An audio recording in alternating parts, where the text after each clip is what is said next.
सच में सांझ पिया जी मारे सपनों की तू परवास पिया जी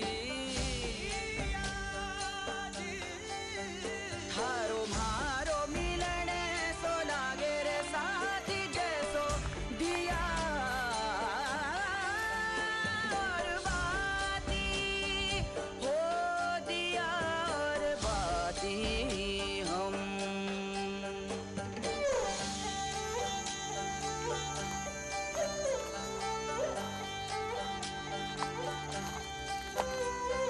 मैं जो चलूं तो संग चलो जी मोरे पिया मोरे पिया ये खुशियों में यूं रंग भरो जी पिया मोरे पिया तुमने जो देखे सपने सुहाने उन सपनों को अपना बनाने तू धड़कन में जान पिया जी मारे होठों की तू मुस्कान पिया हारो मारो मिलन ऐसा लागे रे साथी जैसो दिया और बाती दिया और बाती हम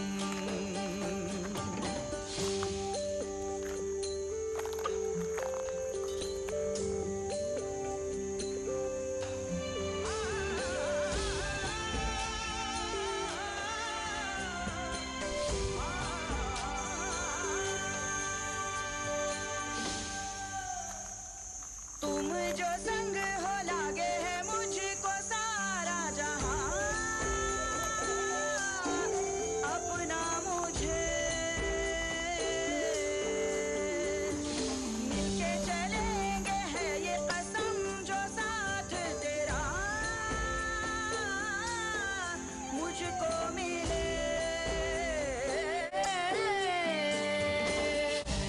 राहों से कांटे हम चुन लेंगे धूप में छाया बन के चलेंगे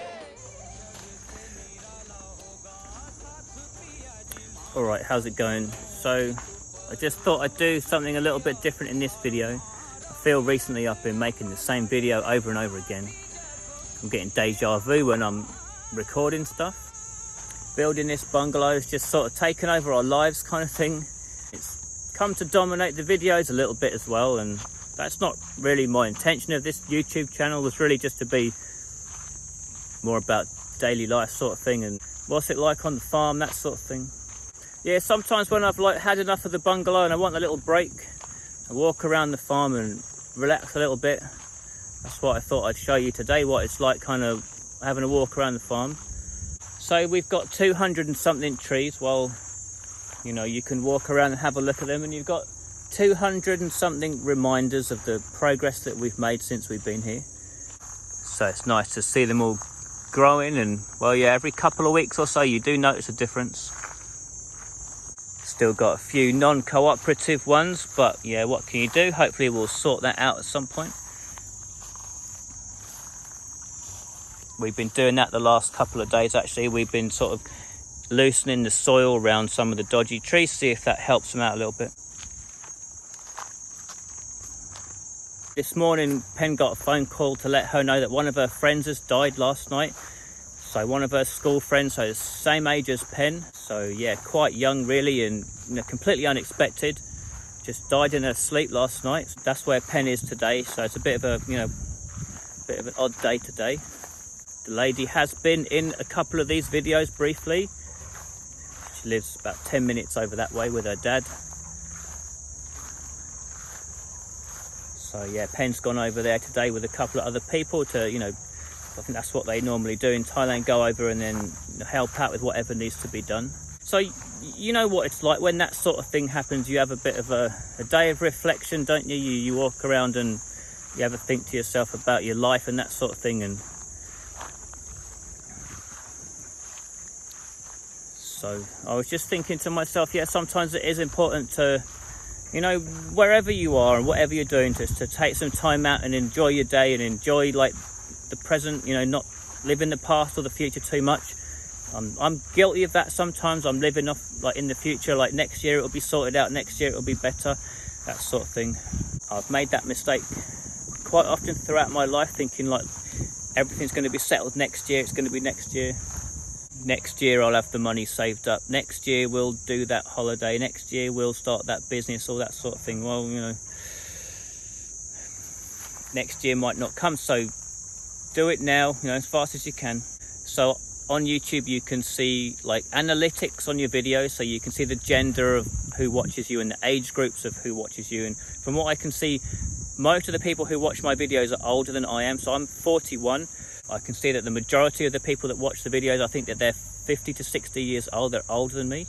So I think you're like, most of you guys are probably in the retirement bracket. So, you know, I'm not telling you guys what to do because you're older than I am. But if there is any younger people watching, you know, don't wait until you're retirement to think about moving abroad and doing something interesting. Because, you know, life passes you by, like, it really can be very fast. 10 years can disappear, and before you know it, you feel like you're too old to make the move. So just, you know, do it while you're young and just really get on with it. I don't mean to be preaching at anyone. It's just, you know, as I say, it's one of those days, so I've got that sort of thing in my head. Builders are all on their lunch break now, so it's nice and quiet. I do have a couple of jobs I could do around the farm, but it's pretty hot. Maybe I'll just be lazy all day. In the garage here it's quite hot because the roof is quite low. So if you imagine, you know, it's really hot here. When the sun is really shining, it just hits that roof and it heats that roof up to an incredible temperature. You can barely touch it, you know, it burns your hand. So that is something, if I could do all this over again, this roof would be a couple of feet higher than it is. Since we put the concrete slab, we've raised the floor up a few inches, and that means now when you're in the garage, your head is just a few inches closer to that metal and you do feel it. One thing people do to combat this issue in Thailand, probably in other hot countries as well, is they'll rig up a few sprinklers and put them up on the roof so they can turn the water on and like simulate a rain shower and just take some of that heat off the roof. So Pen's gone over to a friend's house to help out. She said she'd be an hour or two, and obviously I just said, you know, well, take all the time you want, don't worry about that for today, and go off and do what you got to do.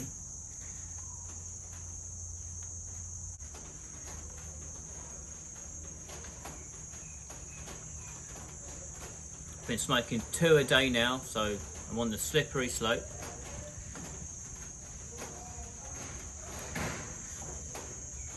Yeah, I don't know what I'll do today, just hang out here.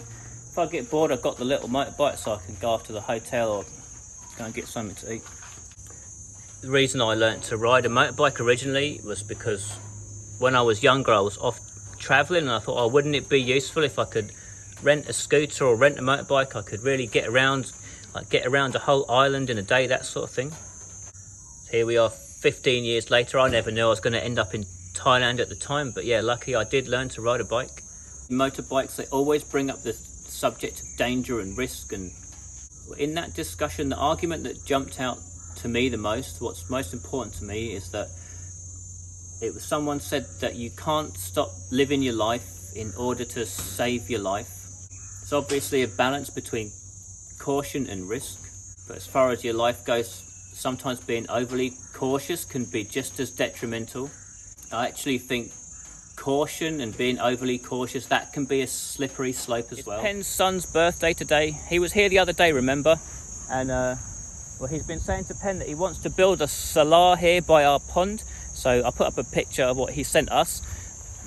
His look more like little houses than salars, but it's basically, in Thailand it's really hot, so oftentimes people have a place for guests to sit outside. It's just like a roof basically. So I guess if we were to put one The only place is here, really. I think that's where it would fit. And he wants to have like the deck hanging over into the water because he's like really crazy about the fish. He wants to sit there and look at the fish. So when I first heard about that, I thought, well, that's just something for snakes to hide underneath, isn't it? So yeah, that's my main concern. Otherwise, I don't have any objections. But yeah, that would be quite nice, I suppose. Try and make the pond nicer and whatever. And well, the other thing is Pen kind of wants one as well, because when people come to visit, like, we want the house to be private, you know. We don't want the neighbours coming to visit us and coming in the house. So we would like somewhere that's outside the house, and yeah, ideally outside the fence, so you can receive like your guests in that area rather than like in your bedroom sort of thing or in your living room. We'll have a quick look around the bungalow. I won't go on about things too much because I'll just be going on about it all day. These are the materials here to do the outside ceiling, to sort all that stuff out up there. And those big piles of sand are for... Bung bung! Just seen the dog disappearing under there. Oi! I don't like them going under cars because... Out! Get out! Come on, out! You're not allowed under there. Bung bung! I don't want to pull its legs too hard, I don't want to hurt him. Out! Naughty! Get out of it! Out! I don't like the dogs going under other people's cars because I don't know the state of their handbrake or whatever, or whether they left it in gear or anything, so better safe than sorry. So as you can see, I decided to concrete around the side here. Stones or concrete. I've left a few access points so I can get to my water and electric, like in a real emergency sort of thing. I can still get in there and do something. In the last week or so I've been doing lots of plumbing stuff. I've done the drains for the kitchen. So they both join up under the soil there and come out there into the farm. I've been using my pressure gauge to track down a few leaks. I even found one under the bathroom floor, so I had to smash all that up and fix all that. So yeah, the guy left me a leak under the kitchen, also under the newly concreted bathroom floor. We did double check with him, like, you've definitely tested it, haven't you? And the guy's like, yeah, no problem, it's all right. So anyway, yeah, look, the lesson is, if I could go back and do it all over again, I wouldn't run any pipes except for the waste pipes, obviously, but my water supply, I'd probably run it up through the ceiling, so at least you can get to it and fix it in a pinch. I wouldn't let anyone else do any of my plumbing. I'd do it all myself. It's very easy because it's literally gluing pipes together. Children could do it. It's very, very easy. And this pressure gauge has been absolutely essential. If you're ever doing this, make sure you put that with a shut off so you can sort of like turn that, and now the house is isolated. Without that, I'd have never found those problems, and they might have turned into bigger problems later. So yeah, I think I'm pleased with this concrete. Obviously it's a slight slope, so the water goes off. And yeah, you know, we've got to walk around all the time. We'll be walking mud and sand and dirt. So maybe we can keep this for our, you know, dirty boots and shoes. And then when we step up into here, this could be our clean barefoot section up there, so we can keep this a bit cleaner.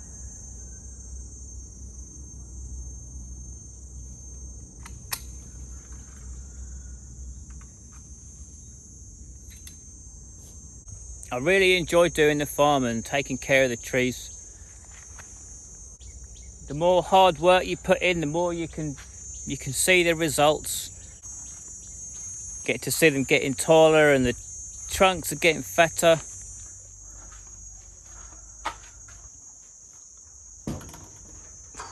That's hot.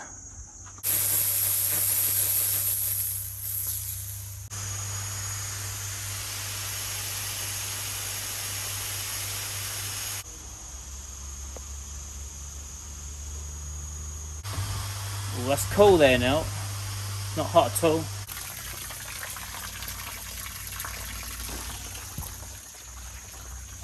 It does work. It just takes a couple of minutes to cool the roof right down. So yeah, maybe I will put some sprinklers up there, and then when you come and sit down and have your lunch, for the 20-30 minutes you're here, or hour, whatever it is you want to sit, you just turn your sprinklers on for the duration and you cool the roof right down. So Pen's washing the dogs. We'll get him cleaned up, get him in the car, go off and have a bit of dinner.